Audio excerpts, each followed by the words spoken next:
আহ আজকে আমি চলে এসেছি রেড স্কয়ার।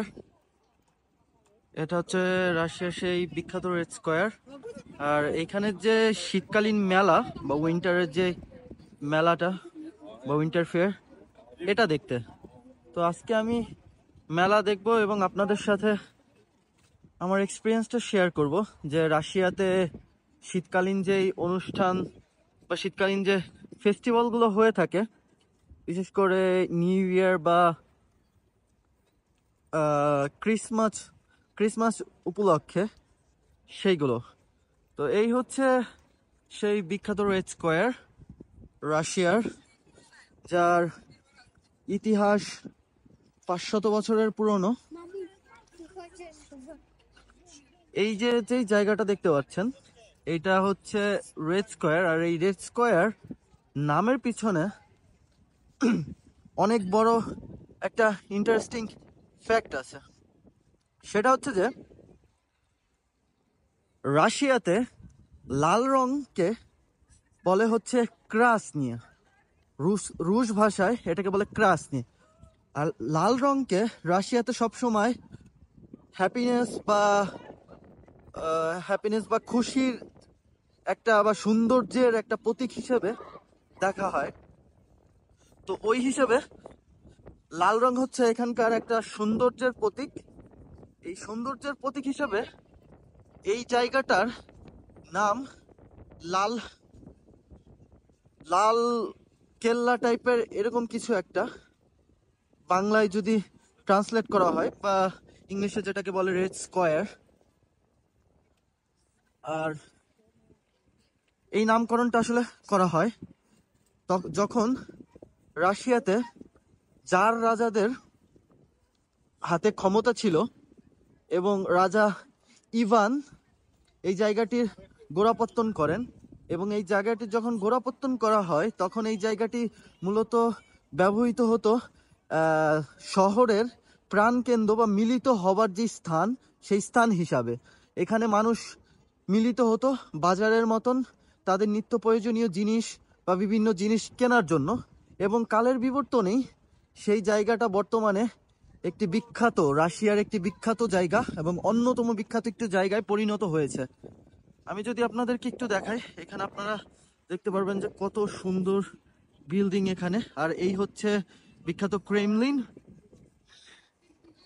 যেটাকে রাশিয়ার প্রেসিডেন্ট পুতিনের কার্যালয় ও বলা যেতে পারে। যেমন আমাদের দেশে প্রধানমন্ত্রীর কার্যালয়, তেমন, বা আমেরিকায় হোয়াইট হাউসের মতন। আর আমি আজকে আপনাদেরকে দেখাবো এইখানে যে মেলাটা বসেছে। আপনারা হয়তো বা সামনেই দেখতে পাচ্ছেন যে এখানে খুবই বড় আয়োজন করা হয়েছে, প্রচুর লোক সমাগম। আর আজকে স্নো একদমই নেই বললেই চলে, শীতের মধ্যেও স্নো নেই, বৃষ্টি পড়ছে। এদিকে আপনারা দেখতে পাচ্ছেন যে প্রচুর লোক লোক সমাগম। আর একটা বিখ্যাত জায়গার ব্যাপারে বলি, সেটা হচ্ছে এই যে সামনে আপনারা দেখতে পাচ্ছেন, এটা হচ্ছে সেন্ট বাসিল ক্যাথেড্রাল, রাশিয়ার বিখ্যাত অন্যতম বিখ্যাত একটি চার্চ খ্রিস্টানদের। আর রাশিয়া হচ্ছে অর্থোডক্স খ্রিস্টানদের দেশ। এটা ইউরোপিয়ানদের মতন ক্যাথলিক খ্রিস্টানদের দেশ না। তো এইখানে যারা অর্থোডক্স আছেন তারাই এখানে বসবাস করে মূলত, মেজরিটি। অ্যান্ড সেন্ট বাসিল ক্যাথেড্রালটি 1555 সাল থেকে 1561 সালের মধ্যে তৈরি করা হয়। এই সেই বিখ্যাত, এবং এটি নিয়ে একটি গল্প আছে। সেই গল্পটি হচ্ছে যে মানুষের মুখে খুবই প্রচলিত একটি গল্প। সেটি হচ্ছে যে রাজা ইভান যখন এইটি বানানোর পরিকল্পনা করেন এবং এইটি বানানো শেষ হয়, তখন এইটার যে ইঞ্জিনিয়ার বা আর্কিটেকচার যে যিনি ছিলেন, তাকে অন্ধ করে দেওয়া হয়, যাতে তিনি দ্বিতীয় কোনো এমন সুন্দর একটি চার্চ সে তৈরি করতে না পারে। এই হচ্ছে সেই মেলা। আমরা একটু যদি ভিতরের দিকে যাই মেলার, তাহলে আপনাদেরকে দেখাতে পারবো যে এখানে মেলায় কি কি আয়োজন করা হয়েছে। এই যে দেখুন, এখানে খুবই সুন্দর আয়োজন করা হয়েছে, প্রচুর মানুষ এবং প্রচুর দোকানও এখানে আছে বিভিন্ন রকমের। এটা হচ্ছে একটি পোশাকের দোকান। এই হচ্ছে রাশিয়ার মানুষজন, জনগণ। এটি হচ্ছে একটি খাবারের দোকান। খাবারের দোকানের সামনে প্রচুর পরিমাণ ভিড় দেখতে পাচ্ছি, মানুষের লোক সমাগম প্রচুর। এখানে দেখতে পারবেন যে সচরাচর আমাদের দেশ থেকে শুরু করে সব জায়গায় মেলায় শিশুদের জন্য বিভিন্ন রকমের রাইডের ব্যবস্থা থাকে, এবং সেটি আসলে মেলা জিনিসটাই হচ্ছে শিশুদের একটি মূল আকর্ষণের জায়গা। আর এখানে রাশিয়ার বিখ্যাত বিভিন্ন রকমের টুপি বিক্রি করা হচ্ছে, আপনারা দেখতে পাবেন। এটা একটা স্টল, বিভিন্ন রকমের সুভিনিয়ারের দোকান। এদিক দিয়ে আমরা আরো সামনে এগিয়ে যাই। এদিকে সব মানুষ এনজয় করছে তাদের মতন, ফ্যামিলি নিয়ে, কেউ কেউ বিভিন্ন রকম ভাবে। তো আমার সচরাচর এরকম ব্লগ অনেকদিন ফলো করা হয় না, তো আজকে আমি ভাবলাম যে আপনাদের সাথে রাশিয়ার মেলার কিরকম হয়, বা এখানকার যে বিখ্যাত জায়গার কিছু ইতিহাস এবং মেলা সম্বন্ধে আপনাদেরকে জানাই। আসলে যদি আমি কম্পেয়ার করি রাশিয়া ইউরোপের সাথে, ইকোনমিক্যালি না, যদি সৌন্দর্যের দিক থেকে কম্পেয়ার করি, মস্কো সিটিকে যদি কম্পেয়ার করি, যেহেতু আমি ইউরোপের অনেক শহর ঘুরেছি, তাহলে অবশ্যই বলতে হয় মস্কো অনেক বেশি সুন্দর এবং পরিষ্কার পরিচ্ছন্ন, ক্লিন একটা সিটি। এখানে দেখতে পাবেন যে সবাই হচ্ছে স্কেটিং করছে, এটা আইস স্কেটিং। এটা রাশিয়ার একটা বিখ্যাত খেলা, এমনকি বিভিন্ন অলিম্পিক থেকে শুরু করে আইস স্কেটিং, আইস হকি, বিভিন্ন রকমের, বা আইস ব্যালেট ডান্স, বিভিন্ন রকমের খেলা রাশিয়াতে খেলা হয়ে থাকে। যেহেতু রাশিয়া একটি শীত প্রধান দেশ, প্রচুর শীত। দেখুন আপনারা মেলার বিভিন্ন রকমের খাবারের দোকান, এই হচ্ছে খাবারের দোকানগুলো।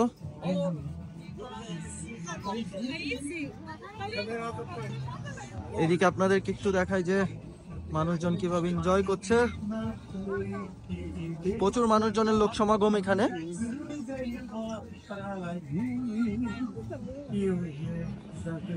এখানে দেখুন সবগুলোই আসলে এখানে খাবারের দোকান, যেহেতু মানুষজন এখানে আসে তাদের ফ্যামিলি নিয়ে, এবং ফ্যামিলি নিয়ে তারা এখানে বিভিন্ন রকমের খাওয়া দাওয়া করে।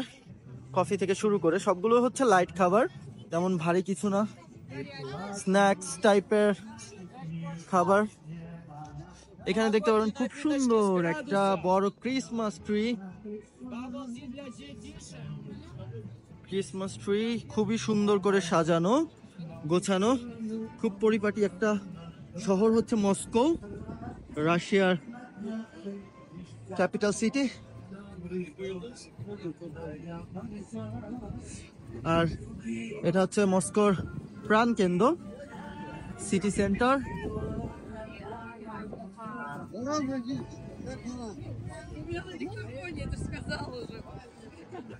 আর সামনে আপনারা যেটা দেখতে পাচ্ছেন, এটা খুব সুন্দর একটা শপিং মল। তো আমি চেষ্টা করি আপনাদেরকে এটার ভিতরে নিয়ে ভিডিও করে পুরোটা দেখানোর। যেটা বলছিলাম আপনাদেরকে, এটার ভিতরে আসলেই সুন্দর।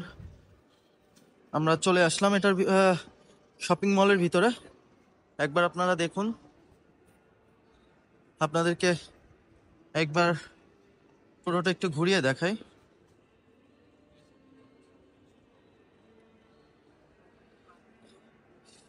আর রাশিয়াতে একটা জিনিস খুবই ইম্পর্টেন্ট, সেটা হচ্ছে যে তারা সৌন্দর্য মেনটেন করার যে ব্যাপারটা, বা সৌন্দর্য বর্ধন করার যে ব্যাপারটা, সেই ব্যাপারে তারা অনেক বেশি সেন্সিটিভ। তারা এইদিকে খুবই মনোযোগ রাখে। এইদিকে আপনারা দেখতে পারবেন এই শপিং মলে আসলে যত বড় বড় ব্র্যান্ড আছে, তাদের যেই স্টোরগুলো, সেইগুলো এই যে দেখতে পারবেন, এগুলো হচ্ছে বিশ্বের বড় বড় ব্র্যান্ড, এবং এখানে সবকিছু খুবই এক্সপেন্সিভ। আপনি এদিকে দেখতে পারবেন যে এদিকে হচ্ছে লাকোস্তে। আমার একটা জিনিস মনে পড়ে গেল, যখন আমি লাস্ট টাইম সুইডেনে ছিলাম, সুইডেনে থাকা অবস্থায় একটি স্ট্রিট ছিল, আমি জায়গাটার নাম সঠিক মনে করতে পারছি না, কিন্তু সেই স্ট্রিটে আমি যখন হাঁটি তখন আমি সব বড় বড় যেই ব্র্যান্ডগুলো আছে পৃথিবীর বিখ্যাত সব পোশাক প্রসাধনী থেকে শুরু করে ঘড়ির যত বড় ব্র্যান্ড আছে সবগুলো সেখানে দেখেছিলাম। আর এইটা হচ্ছে রাশিয়ার সেই জায়গাটা। এটা স্ট্রিটের মতন না, আপনার ইতালিতে একটা শপিং মল আছে বিখ্যাত, সেই শপিং মলের আদলে আসলে এটা তৈরি করা কিছুটা, পুরোটা নয়। আমার কাছে এরকমই লাগছে কিছুটা, তাই আমি এটা আপনাদের সাথে মেনশন করলাম। দেখুন একবার, যদি নিচে আপনাদেরকে দেখাই, এটা হচ্ছে একটা সাইকেলের দোকান।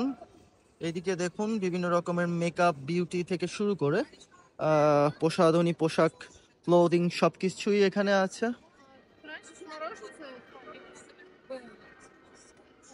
বাচ্চারা তাদের বাবা মা ফ্যামিলির সাথে ঘুরতে চলে এসেছে। উপরে একটু দেখুন, উপরেও খুবই সুন্দরভাবে সাজানো।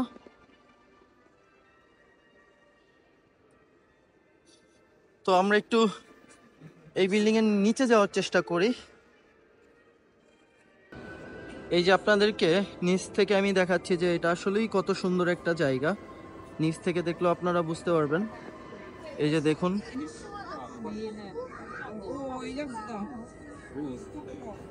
এই যে বিভিন্ন রকমের বড় বড় ব্র্যান্ডের শপ, এগুলো খুবই খুবই এক্সপেন্সিভ, আসলে আমাদের ক্রয় ক্ষমতার বাইরে, তাই আমরা দেখছি শুধু। তো এখন আমি এখান থেকে বের হব, বের হয়ে আপনাদেরকে আমি আবার সেই রেড স্কোয়ারের ক্রেমলিনে নিয়ে যাব।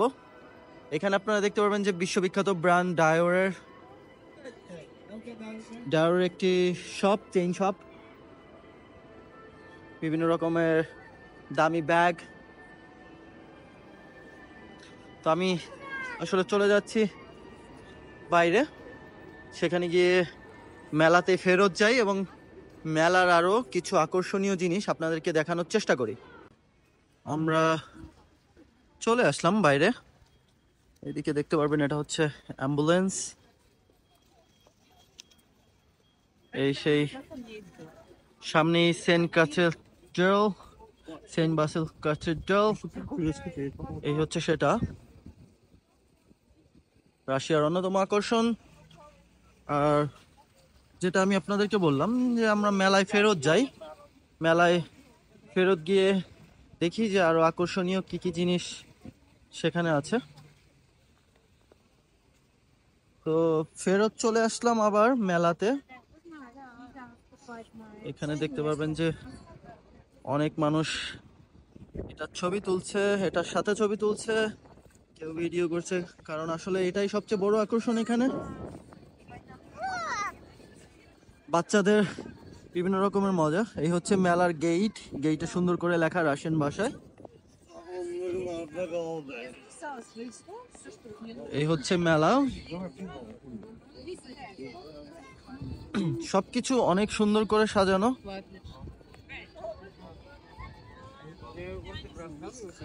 এখানে ছবি তোলার মতন একটা বুথ।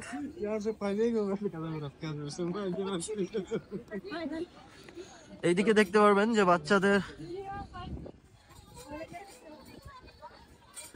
রাইড, তারা মাত্রই রাইড শেষ করলো, শেষ করে নামলো। এখানে বাবা মা দাঁড়িয়ে আছে বাচ্চাদের জন্য। এই যে বিভিন্ন রকমের, ছোটবেলায় আমরা যখন শিশু পার্কে কাপ কাপ রাইড থাকতো, সেই কাপ রাইড গুলো হচ্ছে এটা।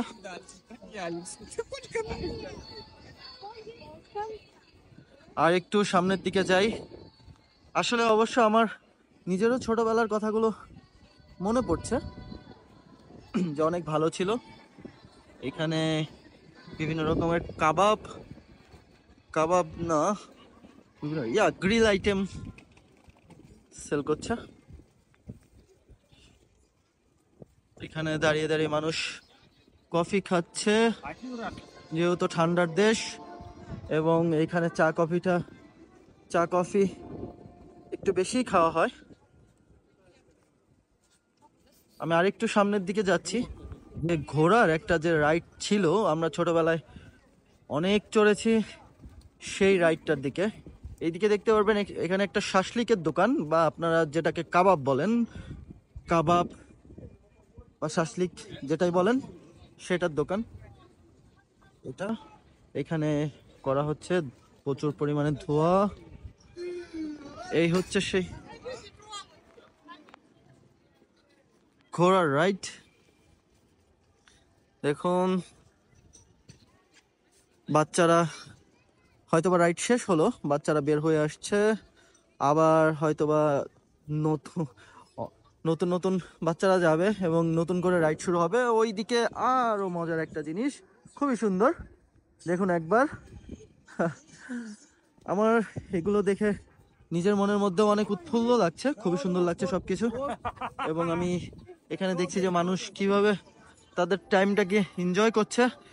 আর যুদ্ধের যে প্রভাবটা, যুদ্ধের প্রভাবটা রাশিয়াতে বা মস্কো শহরে তেমন একটি নাই। আপনারা হয়তোবা অনেকে চিন্তা করতে পারেন যে রাশিয়ার সাথে ইউক্রেনের যুদ্ধ হচ্ছে, এই পরিস্থিতির মধ্যে মানুষ কিভাবে কি রকম কাটাচ্ছে বা তাদের দিন কেমন যাচ্ছে।